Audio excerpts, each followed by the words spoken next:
Zee 24 तास एक पाऊल पुढे। उल्हासनगर शहरात व्यापाऱ्याच्या घरावर सशस्त्र दरोडा टाकून 4 लाखांचा ऐवज लुटून नेल्याची घटना घडली आहे। पहाटे 3च्या सुमारास दरोडा टाकण्यात आलाय। दरोडेखोरांनी 2 जणांना मारहाण केली आहे। उल्हासनगर कॅम्प 3 मधल्या राणीवा अपार्टमेंटमध्ये ही घटना घडली आहे। लोखंडी रॉडनं दरोडेखोरांनी दरवाजा तोडून आत प्रवेश केला।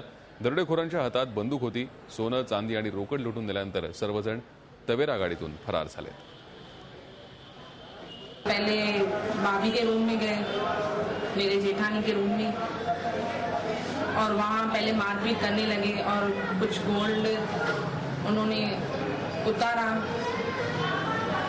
और जब भी हम उनकी आवाज़ पे बाहर आए तो हमें भी मारने लगे और मेरे भी इयररिंग्स और बैंगल्स उतार के लेके गए। लॅच तोडून कुठल्या तरी हत्याराने त्यांच्या घरात प्रवेश करून त्यांच्या घरातले जे सोनं आहे साधारण 11 तोळे सोनं आणि 7,000 रुपये रोख कॅश असे घेऊन जबरदस्तीने घेऊन पळून गेले।